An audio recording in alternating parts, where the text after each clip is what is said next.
LunchBox Science! I know it's been a while, and I'm really sorry, but I've missed you, and I've had a lot of awesome questions, so we're gonna jump right in. So soda. It is delicious and bad for you and fizzy. How do all of those things work?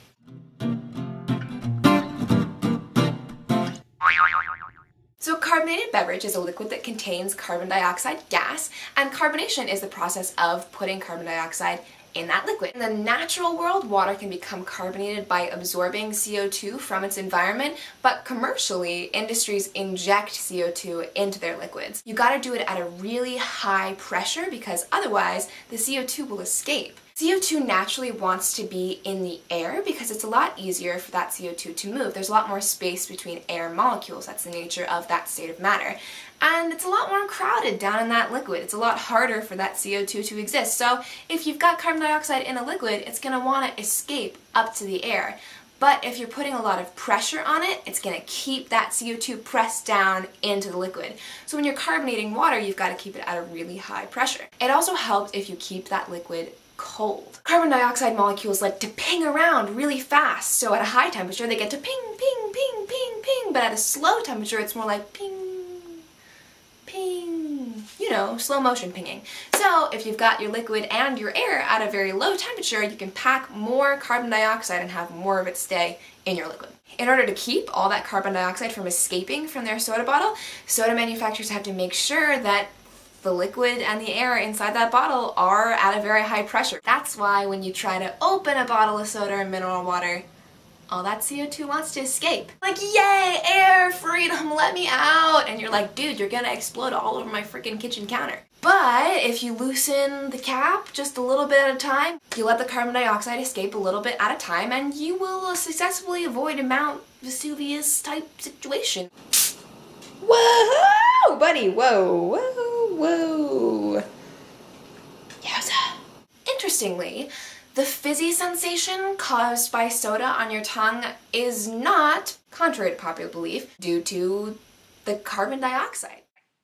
H2O plus CO2 yields carbonic acid. Carbonic acid is actually what produces that fizzy sensation on your tongue.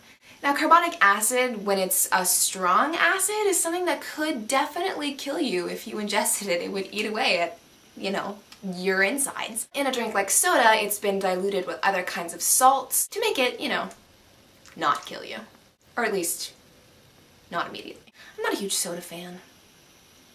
Another really interesting thing about carbonated beverages is that CO2 does something really interesting inside of you as well. So some of that CO2 comes back out in the form of burps. It's escaping your intestinal system as you ingest it.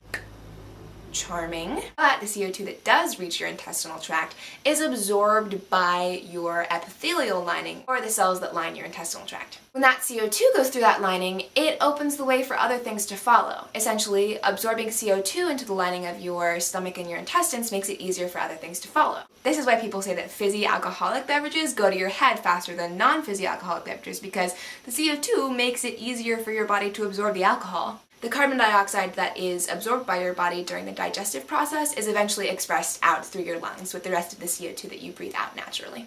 Speaking of alcohol, what about beer? People don't inject carbon dioxide into beer. It's actually created by the yeast.